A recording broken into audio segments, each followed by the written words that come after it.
আমি আজকে আপনাদের সবাই সামনে সিনিয়র লয়ার সাখাওয়াত হোসেন খান সম্পর্কে বলতে চাই। উনি কি চাচ্ছেন? উনি নারায়ণগঞ্জ জেলা আইনজীবী সমিতিকে ধ্বংস করতে চাচ্ছেন।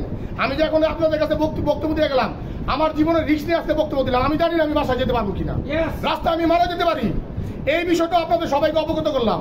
উনি নারায়ণগঞ্জ বারকে ধ্বংসের যে খেলায় মেতে উঠছে, এরকম ভাবে যদি চলতে থাকে, নারায়ণগঞ্জের আপামর আইনজীবীরা তাকে কখনো ক্ষমা করবে না। সেই সম্পূর্ণ স্বৈরাচারী কারদায় আগে যে জিনিসটা শামীম ওসমান সাহেব করতো, এখন উনি শামীম ওসমানের সাহেবের ভূমিকা অবলম্বন করতেছে। এটা আমরা ধিক্কার জানাই, নিন্দা জানাই এবং অবিলম্বে সাখাওয়াত হোসেন খান সাহেবকে বলবো যে আপনি নির্বাচনের ব্যবস্থা করেন। যদি আপনার ভিতরে সৎ সাহস থাকে, ফর্ম দেন। দূরে থাইকা কলকা কিনারা গডফাদারের যে ভূমিকা আপনি পালন করতেছেন, আমরা ফর্ম পাই না। এটা ভালো হবে না, এটা ভালো লক্ষণ না, এটা গণতন্ত্র না। এই জন্য দেশের সাধারণ মানুষ, ছাত্র জনতা প্রত্যেকে এই জন্য দ্বিতীয়বার দেশটা স্বাধীন করে নাই।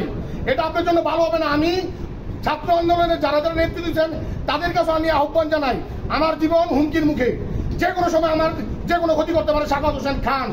সে যেভাবে স্বৈরাচারী কাদায় আগাইতেছে, ভাট্টার ধ্বংস করতে চাইতেছে, এটা কখনো শুভকর না। এটা ভালো, এটা ভালো সুফল বই আনবে না। অতীতের ইতিহাস দেখেন, অতীতে যারা যারা করছে তারা সেই খেসারত দিচ্ছে।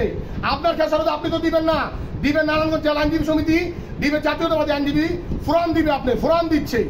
ফোরামটাকে এত নারায়ণগঞ্জ জেলা আইনজীবী ফোরামটা সে এমন ভাবে কুক্ষিগত করে রাখছে, কারো বলার কিছু নাই, কারো বলার কিছু নাই। জিপির লিস্ট অলরেডি চলে গেছে, কেন্দ্রে চলে গেছে, পিপির লিস্ট চলে গেছে, ফোরাম জানে না। একটু আগে সেক্রেটারি সাহেবের সাথে কথা বলি, জানে না।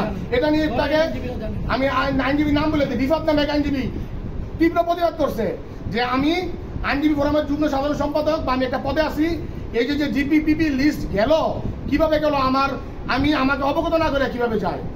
সাখাওয়াত হোসেন খান সম্বন্ধে বলতে চাই, যেই খেলায় আপনি মারছেন, এই খেলার রেজাল্ট ভালো হবে না, ইতিহাস আপনাকে ক্ষমা করবে না।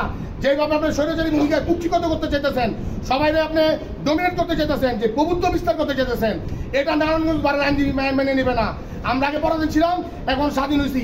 স্বাধীন রাখেন, আপনার জন্য ভালো হবে। আমি বিএনপির লোক। গতকাল বাংলাদেশের যে দ্বিতীয় স্বাধীনতা, অর্থাৎ ছাত্র জনতার আন্দোলনের পরে, দ্বিতীয় স্বাধীনতার পরে বাংলাদেশে এই সমগ্র বাংলাদেশের মধ্যে কোনো প্রতিষ্ঠান বা আইনজীবী সমিতি বা যেটাই হোক, সর্বপ্রথম নির্বাচন এটা আমরা চাচ্ছি এটা গণতান্ত্রিক ওয়েতে হোক। অ্যাকর্ডিংলি যেহেতু আমি বিএনপির দল করি, বিএনপি থেকে নারায়ণগঞ্জ বারের থেকে বারবার নির্বাচিত হয়েছি, সহসভাপতি, সিনিয়র সহসভাপতি পদে আমি নির্বাচিত হয়েছি। এবার আমি সভাপতি ক্যান্ডিডেট। আমাকে দলের থেকে যখন কালকে নমিনেশন চেয়েছি, যে নমিনেশন বোর্ডের কাছে, আমাকে নমিনেশন বোর্ড নমিনেশন পেপার দেয় না, আমাকে নমিনেশন পেপারই দেয় নাই যাতে আমি নির্বাচন না করতে পারি।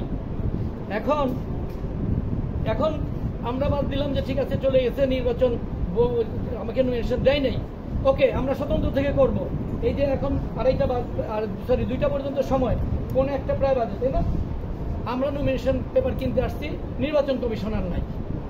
আমার বক্তব্য হলো যে যেহেতু বাংলাদেশে একটা ইন্টারিম গভর্নমেন্ট আসছে, বাংলাদেশে গণতান্ত্রিক পন্থা, যে গণতন্ত্র আমাদের দেশে চলে গেছিল, যে কুক্ষিগত করে রাখছিল সারা বাংলাদেশকে, ইভেন নারায়ণগঞ্জ বারকে যারা কুক্ষিগত করে রাখছিল, সেই কুক্ষিগত যদি আবার হয়, তাহলে আমাদের এই ছাত্র জনতার আন্দোলন করে দ্বিতীয়বার আমরা যে বিজয় অর্জন করছি, এই বিজয়ের কোনো ভ্যালু নেই।